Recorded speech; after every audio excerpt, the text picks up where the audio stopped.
Bonjour à tous. Ils ont créé encore une nouvelle méthode de délivrance avec des parfums. Suivons ensemble.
Il est dit, mon peuple périt par manque de connaissances dans Osée chapitre 4, au verset 6.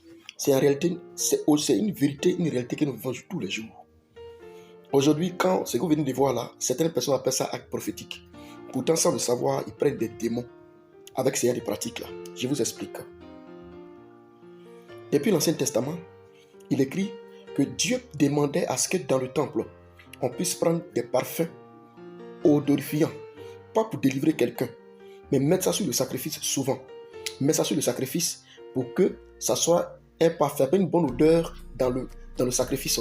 En ce moment, tout l'Ancien Testament parle de ça. Mais ce parfum n'est pas utilisé pour délivrer quelqu'un. Mais le parfum est utilisé hier depuis l'Ancien Testament pour pourvoir, mettre ça sur des sacrifices. Et ces parfums sont fabriqués par les fils de Dieu. Aujourd'hui, dans la grâce que Christ nous a envoyée, dans la nouvelle manière d'adorer, parce que dans Jean chapitre 4, à partir du verset 20, verset 19 jusqu'à descendre, Jésus dit, les vrais adorateurs adoreront en esprit et en vérité. D'où la doctrine de Christ, permettant à ce qu'on puisse adorer encore sous la grâce. Et la grâce dit quoi par rapport au parfum? Ce que les gens ne savent pas, c'est que même depuis l'Ancien Testament, dans le livre d'Ézéchiel chapitre 20, verset 40, Dieu dit que nous sommes son parfum. Donc son peuple est comme un parfum devant lui. Dans le Nouveau Testament, vous allez parcourir le Nouveau Testament, vous allez voir que même Jésus a pris son temps, des gens venaient avec le parfum, pas pour le délivrer lui, ni aussi que lui aussi doit délivrer des gens, non et non.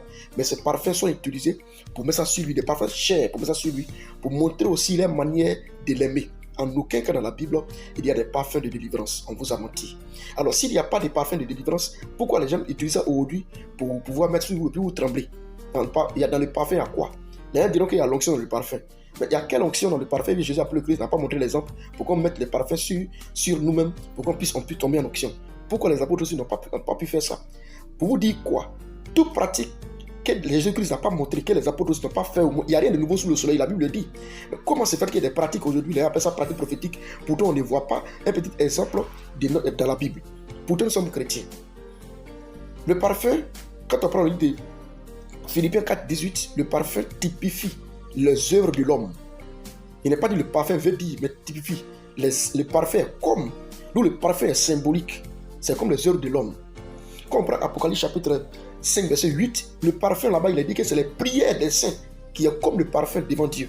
Alors nous, les êtres humains, nous sommes un peuple de Dieu, est comme le parfum dans ses narines, et les œuvres de les prières que nous faisons tous les jours sont les parfums devant lui. Alors, où est sorti le parfum de délivrance? Où est sorti le parfum pour guérir quelqu'un?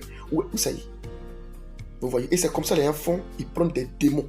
C'est avec ces pratiques que vous appelez pratiques prophétiques là, que vous prenez des démons. Que vous prenez des démons, vous quittez là-bas, vous êtes des maris de nuit, vous quittez là-bas, vos affaires se bloquent, vous quittez là-bas, tu finis de danser, en même parfum, soit tu tombes. Tu tombes en transe. C'est la communication des esprits impurs. C'est une manière de te communiquer un esprit impur. C'est une manière de te donner un esprit impur qui va toute ta vie te posséder. En 2024, s'il vous plaît, réveillez-vous. Réveillez-vous et prenez vos Bibles, lisez. Ça, ce que vous venez voir dans la vidéo, ce n'est pas la doctrine des apôtres et des prophètes. Ce n'est pas la doctrine.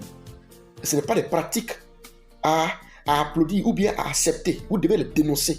Parce que c'est là où vous quittez dans ça. Vous n'avez de mal de nous, ne vous mariez pas. Vous avez des problèmes partout. On s'arrête là aujourd'hui. Partagez la vidéo. Que Dieu vous bénisse.